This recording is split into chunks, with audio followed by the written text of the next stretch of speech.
Train মোটামুটি 1 ঘন্টা late. মানে ট্রেন যদি লেট হয় বা ক্যান্সেল যদি হয় তাহলে ভোগান্তির আর শেষ থাকে না, হারে হারে বুঝতে পারছি।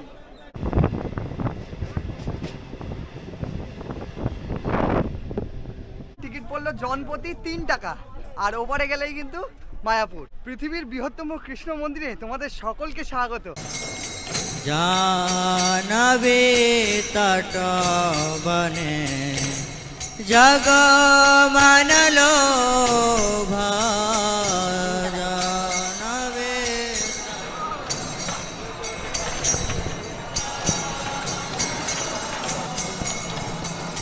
জানবে তটবনে জগ মানলো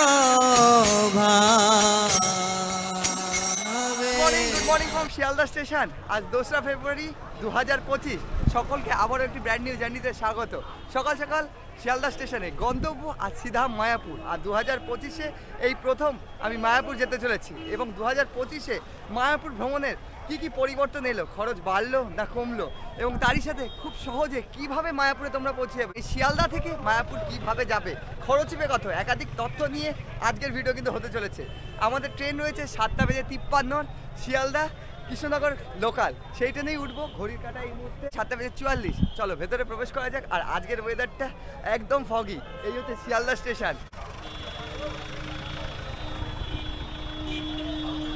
7:53 আর আমাদের ট্রেন দিয়েছে 31819 কৃষ্ণনগর লোকাল গ্যালোপিং। 7:53 6 নম্বর প্ল্যাটফর্ম। আমাদের 6 নম্বর প্ল্যাটফর্মে দিয়েছে। আর 6 নম্বর প্ল্যাটফর্মে দিতেই মানুষের ভিড় 6 নম্বর প্ল্যাটফর্মের দিকে। দেখাই তোমাদেরকে, এখনো ট্রেন এসে ঢোকেনি। 53-তে ছাড়ার কথা ছিল, আজ ট্রেন লেট। সমস্ত ট্রেনই সকাল থেকে লেট যা দেখছি। আর একটা ব্যাপার বলে নিই, যেহেতু সিগন্যালিংয়ের কাজ হচ্ছে, এক্ষুনি একটা ব্যাড নিউজ অ্যানাউন্স করলো। এই ট্রেনটা আমাদের রানাঘাট অবধি যাবে, কৃষ্ণনগর অবধি যাবে না। মানে আমাদেরকে আবার ব্রেক জার্নি করতে হবে।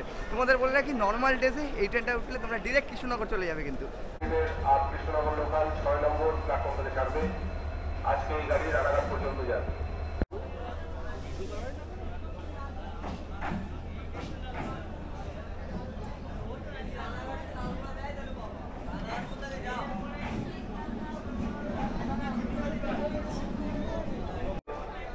আজকে এই গাড়ি রানাঘাট পর্যন্ত যাবে। অনুগ্রহ করে শুনবেন, 7:53 আপ কৃষ্ণনগর লোকাল 6 নম্বর প্ল্যাটফর্ম থেকে ছাড়বে। আজকে এই গাড়ি রানাঘাট পর্যন্ত যাবে। এই হচ্ছে বর্তমানে ট্রেনের অবস্থা। মোটামুটি ফাঁকাই রয়েছে সকালের ট্রেন, যেহেতু আজ সানডে। সিটে বসে পড়লাম। আমাদের জার্নি টাইম 2 ঘন্টা 17 মিনিট ছিল, যেহেতু ট্রেনটা এখন রানাঘাট অবধি যাবে। আর এখন ফাঁকা থাকলেও যত স্টেশন আসবে তত ভিড় বাড়বে। আর ভাড়ার ব্যাপার যদি বলি, শিয়ালদা থেকে কৃষ্ণনগর অবধি ভাড়া হচ্ছে মাত্র 25 টাকা। টিকিটে 8:15।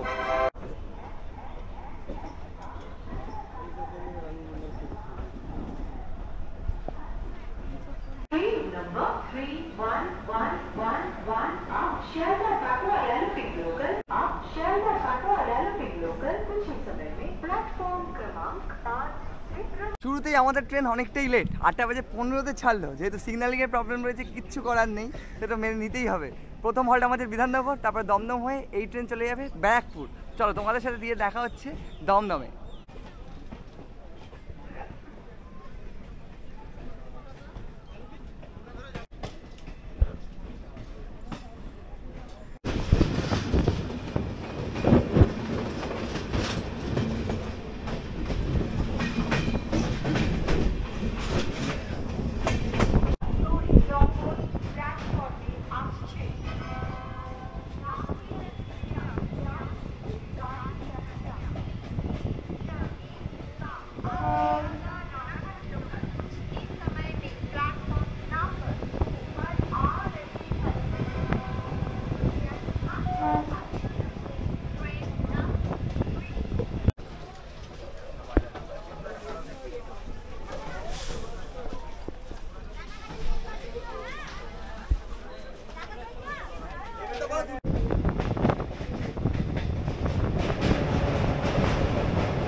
যে কটা সিট ছিল সব ভরে গেল। দমদম থেকে তো ভিড় হবে, জাংশন বলে কথা। আর নামছি না, তোমাদের সাথে ডিরেক্ট দেখা হচ্ছে রানাঘাটে গিয়ে।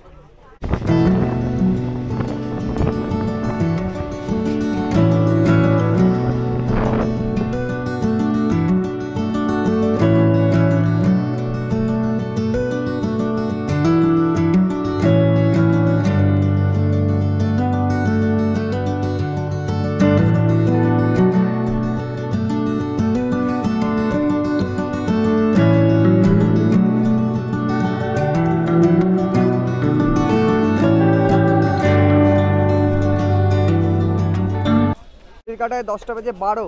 আমরা এসে পৌঁছলাম রানাঘাটে। তবে আমাদের ট্রেন আর এখান থেকে এগোবে না, এই ট্রেনটাই কৃষ্ণনগর পর্যন্ত চলে যায়। তবে এখানে আমাদেরকে আজ কাট অফ করে যেতে হচ্ছে, এখান থেকে অন্য ট্রেন করে যেতে হবে, যেহেতু কাজ হচ্ছে লাইনের। এখন কোন ট্রেন ঢোকে দেখা যাক, সেই ট্রেনে করেই আমরা আপাতত কৃষ্ণনগর দিকে এগোবো।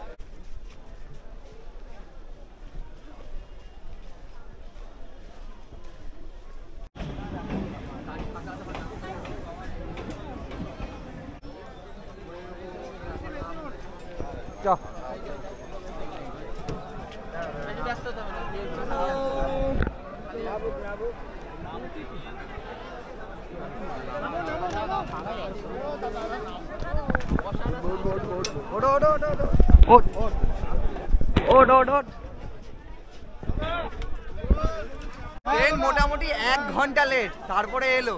মানে ওই ট্রেনের যাত্রী আবার এই ট্রেনে করে যাত্রী, পুরো ভিড় হয়ে গেল। এখন আমাদের জার্নির 8 ঘন্টা। মানে ট্রেন যদি লেট হয় বা ক্যান্সেল যদি হয় তাহলে ভোগান্তির আর শেষ থাকে না, হারে হারে বুঝতে পারছি। কাটা 11:35।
কাটায় 12:08। আজ ট্রেনটা পুরো 12টা বাজিয়ে দিল। কোথায় 10:10 ঢোকার কথা ছিল, যদি আমরা ডিরেক্ট ট্রেনটা পেয়ে যেতাম। ওই লাইনের কাজ হচ্ছে, চলো স্টেশনের বাইরে বেরোনো যাক, অনেক লেটে রয়েছি।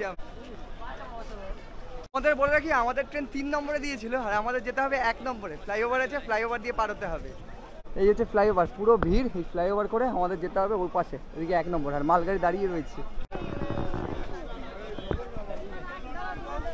কি হচ্ছে সিচুয়েশন দেখো, ট্রেন লেট, দুটো ট্রেনের ভিড়।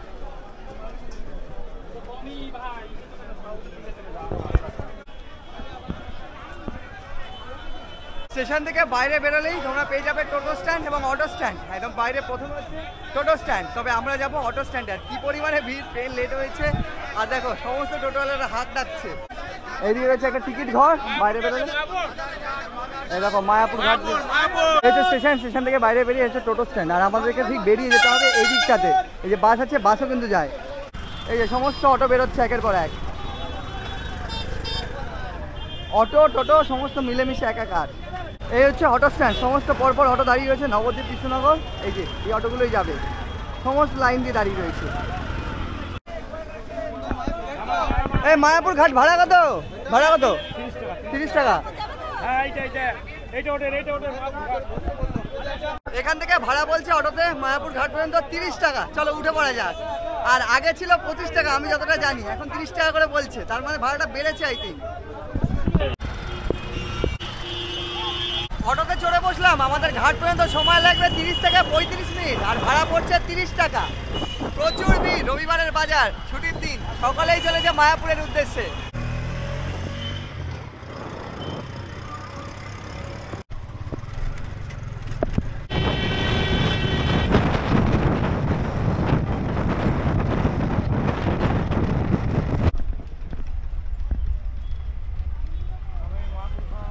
অটো করে চলে এলাম আমরা মায়াপুর ঘাট, যেটাকে বলা হয় হুলোর ঘাট। আর এখান থেকে আমাদের পার হতে হবে। তবে অটো অনেকটাই দূরে দাঁড়ালো, যেহেতু সরস্বতী পুজোর ঠাকুর ঢুকে গেছে। এই ঘাটের দিকে একটু হেঁটে আমাদের যেতে হবে। সামনেই ঘাট, তোমাদের দেখিয়ে দিই। এই হচ্ছে অটো স্ট্যান্ড। আর ঠিক অটো স্ট্যান্ড থেকে তোমাদেরকে যেতে হবে ডান দিকে। আমরা এলাম এই দিক থেকে, ওই যে ঠাকুর দাঁড়িয়ে ছিল বলে আমাদেরকে ওখান থেকে হেঁটে আসতে হলো। এই পথে আমাদেরকে সোজা যেতে হবে। এই হচ্ছে স্বরূপগঞ্জ হুলোর ঘাট। টিকিট করে নিলাম, টিকিট পড়লো জনপ্রতি 3 টাকা। আর ওপারে গেলেই কিন্তু মায়াপুর। এই হচ্ছে আমাদের বোট। বোটে যা দেখছি পুরো ভরে গেছে। আর ওই যে ওপারে যাব আমরা। নন্দনা ব্রজ জন রঞ্জনা যমুনা তীরাবনচারি জয় পঞ্চতত্ত্ব জয় পঞ্চতত্ত্ব পঞ্চতত্ত্ব জয় পঞ্চতত্ত্ব जय श्री श्री पंचतत्व भगवान की जय श्री श्री राधा माधव की राधा माधव जय राधा माधव राधा माधव जय राधा माधव।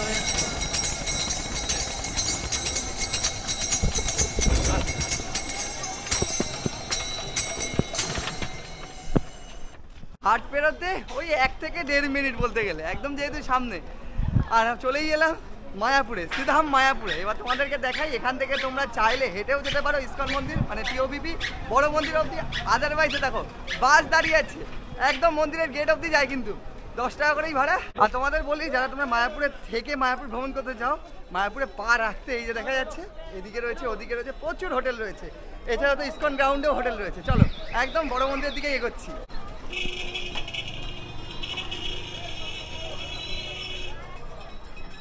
ঠিক সামনে এগোতে এই দেখো এখানে রয়েছে টোটো স্ট্যান্ড।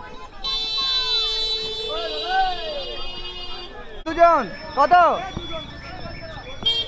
এটাই যাওয়া যায় 1 নম্বর গেট অবধি। তবে আমাদের যেহেতু লেট হয়ে গেছে তাই টোটোতে চড়ে বসলাম। ভাড়া যেমনটা বললাম 10 টাকায়, কিন্তু মন্দিরের গেট অবধি।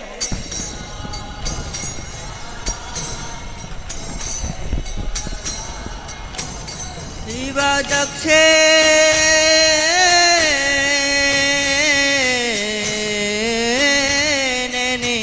তাই চাঁদ বামে Gadadhar. Welcome to Mayapur. Finally আমরা ইসকন গ্রাউন্ডে চলেই এলাম। আর এই হচ্ছে বড় মন্দির, আর এখান থেকে আমাদেরকে এন্টার করতে হবে। তো চলো ভেতরে প্রবেশ করা যাক। আর যেহেতু 1টা বেজে গেছে, জানি না ভোগ প্রসাদ পাবো কিনা। 1টা থেকে তো খাওয়ানো শুরু হয়ে যায়। आदिदेव गाने आरती करे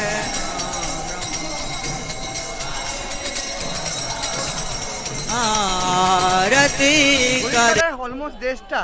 আজ যেহেতু সানডে, এখনো দেখতে পাচ্ছি ভোগ প্রসাদের কুপন কিন্তু দেওয়া হচ্ছে। ঝটপটাকে কেটে নিই, তারপরে বাকি কথা। এই হচ্ছে এন্ট্রেন্স থেকে এলেই তোমরা কিন্তু পরপর এখানে কুপন দেখতে পাবে। এখানে গীতা ভবন, গদা ভবন সমস্ত কুপন রয়েছে। এইদিকে মহাপ্রসাদের ভেন্যু, এই যে গীতা ভবন। কিন্তু এখন আপাতত একদম শেষের এইখান থেকে কুপন দেওয়া হচ্ছে। এটা হচ্ছে সুলভ প্রসাদ কুপনটা দেওয়া হচ্ছে। এখানে যা দেখতে পাচ্ছি খিচুড়ি প্রসাদ, অন্নপ্রসাদ রয়েছে। টাইমিং যদি তোমাদেরকে দেখাই, এই হচ্ছে 12টা থেকে 4টে অবধি 50 টাকা করে।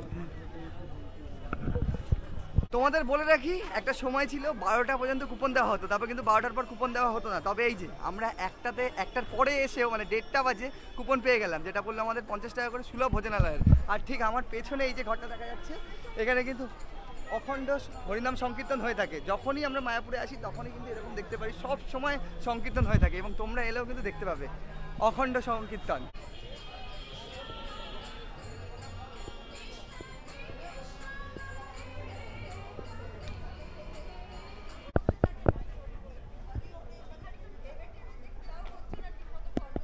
মায়াপুরের সবথেকে আকর্ষণের জায়গা হচ্ছে এই বড় মন্দির অর্থাৎ টিওভিপি। এবং সকলেরই প্রশ্ন থাকে, এই মন্দির কি রেডি হয়ে গেছে এবং প্রবেশ করা যাচ্ছে কি? হ্যাঁ, তোমাদের বললে কি মন্দির প্রবেশ করা যায়, তবে একটা নির্দিষ্ট টাইমে। কিন্তু মন্দিরের কাজ এখনও অনেকটা বাকি, ওয়ার্ক ইন প্রোগ্রেস। মন্দিরের কাজ এগোচ্ছে এবং জোর কদমে এগোচ্ছে। 2025-এ দাঁড়িয়ে রয়েছে, এখনও কিন্তু মন্দিরের কাজ হচ্ছে। আর তোমাদের বলে রাখি, মন্দিরের প্রবেশের সময় হচ্ছে দুপুর 12টা। দুপুর 12টায় কিন্তু এন্টার করানো হয় এবং মন্দিরে কীরকম কাজ চলছে এবং কিভাবে মন্দির গড়ে উঠছে সেটা কিন্তু তোমরা এলে দেখতে পাবে। এখনো অবধি তোমরা ভেতরে মূর্তি তেমন দেখতে পাবে না। এই হচ্ছে বড় মন্দির, এখনো অবধি কাজ চলছে বাইরে। এই জায়গাটা পুরো ঘিরে দেওয়া হয়েছে ব্যারিকেড করে। আর তোমাদের যদি দেখাই, এই হচ্ছে টিওভিপি বড় মন্দির যাকে বলা হচ্ছে।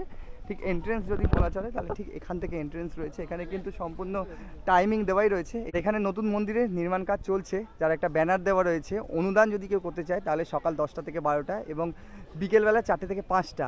আর প্রবেশের সময় যদি বলা হয় তাহলে দেখো এখানে লেখাই রয়েছে দুপুর 12টায় রয়েছে, আর বিকেলে একবার 4:30 আমরা যেহেতু লেট করে এলাম, মানে আজকে আমাদের ট্রেন লেট ছিল, সেই জন্য দুপুরে আর আমরা প্রবেশ করতে পারলাম না। তাই ঠিক যেমনটা তোমাদেরকে বললাম, দুপুর 12টার সময় একবার প্রবেশ করানো হয় আর বিকেল 4:30টার সময় একবার প্রবেশ করানো হয়। তো সমস্যা নেই, যারা তোমরা থাকবে এবং বিকেল অবধি থাকবে তারা কিন্তু 4:30টার সময় একবার এন্টার করে দেখেই নিতে পারো। এখন মূলত তোমরা বড় মন্দিরের ভেতরে প্রবেশ করলে দেখতে পাবে মন্দিরের কাজ কীভাবে এগোচ্ছে এবং কোন পার্টে কী রেডি করা হচ্ছে। দেখো পুরো চূড়া দেখা যাচ্ছে। আর আমরা এগোচ্ছি ঠিক এখন গোশালার দিকে। আমরা এলাম ঠিক এই পথে, তোমরা চাইলে এই পথেও আসতে পারো, এই দিক দিয়ে বড় মন্দির দিয়ে যাওয়া যায় এবং এই পথটা সোজা চলেছে গোশালার দিকে। আর ঠিক এই যে আগে চন্দ্রোদয় মন্দির দেখা যাচ্ছে যেখানে প্রভুপাদের সমাধিস্থল রয়েছে সেই জায়গাটা, এবং এখান থেকে সামনে গেলে এই দিকটা হচ্ছে যে গোশালা যাওয়ার পথেই পড়বে অন্নদান কমপ্লেক্স, যেখানে কিন্তু তোমরা পুরো ফ্রি প্রসাদ পেতে পারো। এটা প্রতিদিনই কম বেশি খাওয়ানো হয়ে থাকে, একটা সময় রয়েছে এরও। তবে এর জন্য তোমাদেরকে আগে থেকে কুপন সংগ্রহ করে নিতে হবে। তার জন্য তোমাদেরকে সকাল সকাল আসতে হবে। সকাল ওই 8টা থেকে 9:30টার মধ্যে তোমাদের কিন্তু কুপন কালেক্ট করে নিতে হবে আগে। প্রভুপাদ ভিলেজ। এবার এসে নতুন একটা জিনিস দেখলাম, এখানে একটি রয়েছে প্রভুপাদ ভিলেজ, আর এখানে সমস্ত কিন্তু কটেজ রেডি করা হয়েছে। এখানে মানুষজন থাকছে যা দেখছি। আর আমি এগোচ্ছি এই মুহূর্তে গোশালার দিকে।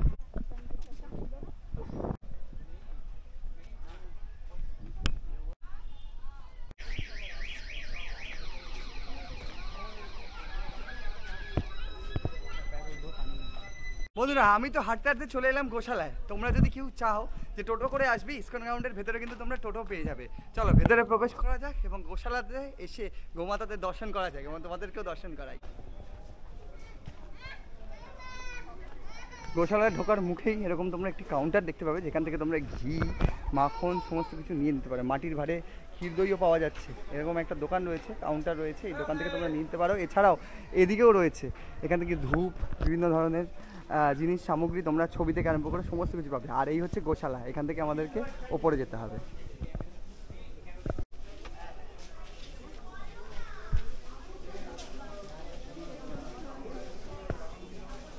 এই যে ঢুকেই আমরা দেখতে পাচ্ছি সমস্ত গোমাতাদের এই মুহূর্তে স্নান করানো হচ্ছে। দেখো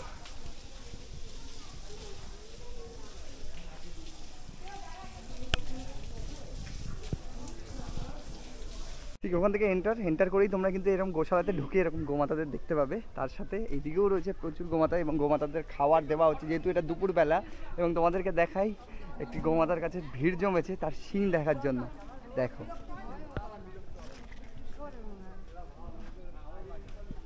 শিংটা দেখো শুধু কত বড়, সাইজটা যদি বলি অনেক বড়। এই হচ্ছে মায়াপুরের গোশালার বিখ্যাত গোমাতা। দেখো তার শিংটা দেখো কত বড়, এবং সকলেই আসছে একটু আদর করে নিচ্ছে মাথায় ছুঁয়ে।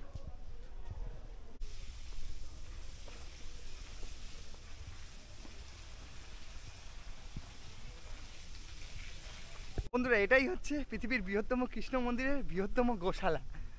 আর পুরো গোশালাটা তোমরা ঘুরে দেখতে পারবে। চারিদিকে গোমাতারা রয়েছে এবং দেখতে দেখতে তোমরা আমার চারিদিকে গোমাতারা রয়েছে এবং ছুঁয়ে দেখতে পারো। তোমরা চাইলে কিন্তু এখানে গোমাতাদের খাওয়াতে পারো এখান থেকে নিয়ে।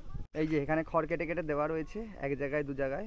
এই যে এখানে কিছু খাওয়ার রয়েছে, আর তারই সাথে এই দেখো খড়ের পুরো পাল ওইদিকে গাদা রাখা হয়েছে। এই খড়গুলি কিন্তু কাটিং করে এর সাথে সবুজ ঘাস পাতা মিশিয়ে গোমাতাদের কিন্তু খেতে দেওয়া হয়।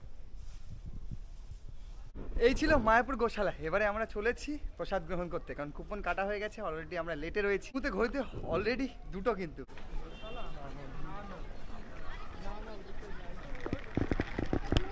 তোমাদের বলে রাখি, সুলভ ভোজনালয়ে এই মুহূর্তে লাইন পড়ে গেছে, সেই লাইনে আমাদের এখন দাঁড়াতে হবে।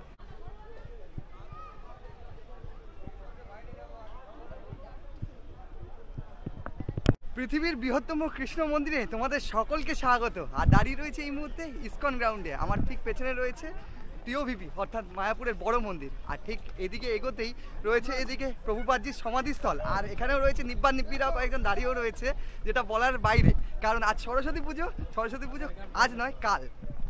ঘড়ির কাটায় 2:31। আমরা দাঁড়িয়ে আছি এই মুহূর্তে প্রসাদ গ্রহণের লাইনে। এটা হচ্ছে বাইরের লাইন। তোমাদের বলে রাখি, মায়াপুর জুড়ে একাধিক ভবন রয়েছে এবং প্রত্যেকটা ভবনেই খাওয়ানো হয়। গীতা ভবন, গদা ভবন থেকে আরম্ভ করে অনেকেই গীতা ভবনে খেতে চাও বা গদা ভবনে যারা খাবে তাদেরকে বলে রাখি, মোটামুটি 12টার মধ্যে তাদের কুপন সংগ্রহ করে নিতে হবে। তারপরে কিন্তু সেই কুপনগুলো আর পাওয়া যায় না। যদিও আমরা লেট করে এসেছিলাম, সুলভ ভোজনালয়ের কুপনটা পেয়ে গেছি। তোমাদের দেখাই ঠিক এন্ট্রেন্সের এদিকে হচ্ছে চন্দ্রোদয় মন্দির। চন্দ্রোদয় মন্দিরের ঠিক সামনেই রয়েছে ভবনটি। এখন আপাতত লাইনে দাঁড়িয়ে আছি, এই লাইন কমপ্লিট হবে, তারপরে ধীরে ধীরে ব্যাচ শেষ হবে এবং ঢোকানো হবে।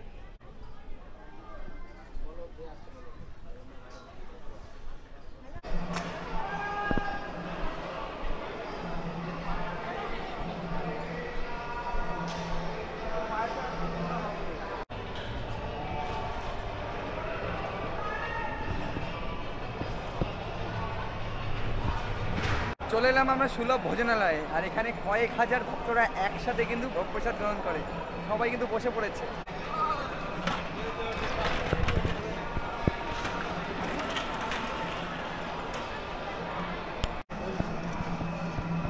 চলে এলো খিচুড়ি।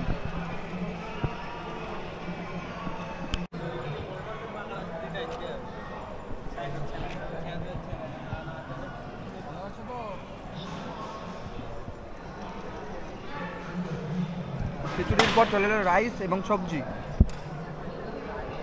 বন্ধুরা, প্রসাদ গ্রহণ সম্পন্ন হলো। প্রসাদ তো প্রসাদই হয়, অতুলনীয়। তোমাদের বলে রাখি, আপাতত আমার একদিনের ভ্রমণ সম্পন্ন হলো। আমি একদিনের ভ্রমণে মায়াপুর এসেছিলাম, এখনই আবার ফিরে চলে যাব কিছুক্ষণের মধ্যে। তোমরা চাইলে বিকেলটা কাটিয়ে তারপরেও ফিরতে পারো। আর তোমাদের এবার বলি খরচের ব্যাপারটা। মায়াপুর আসতে আমার টোটাল খরচ কত। শিয়ালদা থেকে আমি জানিয়ে শুরু করেছিলাম। শিয়ালদা থেকে কৃষ্ণনগর ট্রেন ভাড়া পড়লো আমার 25 টাকা, এবং কৃষ্ণনগর থেকে আমরা চলে এলাম ঘাটে, হুলোর ঘাটে, যেখানে আমাদের পড়লো 30 টাকা। তারপরে আমরা ঘাট পেরিয়ে চলে এলাম, সেটা পড়লো আমাদের 3 টাকা। এবং সর্বশেষে আমরা এদিকে টোটো করে এলাম। তোমরা চাইলে টোটো করেও আসতে পারো, অথবা তোমরা হেঁটেও চলে আসতে পারো। আর ভোগ প্রসাদে আমাদের পড়লো 50 টাকা। যদি ভোগ প্রসাদ বাদ দিই তাহলে 63 টাকায় কিন্তু আমরা মায়াপুর পৌঁছে যাচ্ছি, এবং ভোগ প্রসাদ গ্রহণ নিয়ে আমাদের পড়ে যাচ্ছে 113 টাকা। হয়তো পর্বটা এখানেই শেষ করছি। আর তোমাদের বলে রাখি, যারা একদিনের ভ্রমণে আসছো তারা যেভাবে আমি এলাম সেভাবেই কিন্তু তোমরা পৌঁছে যেতে পারো। 3:15 কিন্তু 3:15 কিন্তু কৃষ্ণনগর থেকে ট্রেন রয়েছে। এরপরে 4:15 এরকম কিন্তু ঘন্টাখানেক পরপর তোমরা ট্রেন পেয়ে যাবে কৃষ্ণনগর থেকে। আর যদি কেউ নবদ্বীপ ধাম থেকে যেতে চাও, তো সেক্ষেত্রেও কিন্তু তোমরা ওই 4টা থেকে 5টা 6টা এরকম কিন্তু ঘন্টাখানেক পরপর কিন্তু ট্রেন রয়েছে। কাটোয়া লোকাল, কাটোয়া হাওড়া দিয়েও তোমরা রিটার্ন করতে পারো। আদারওয়াইজ তোমরা কিন্তু শিয়ালদা দিয়েও রিটার্ন করতে পারো।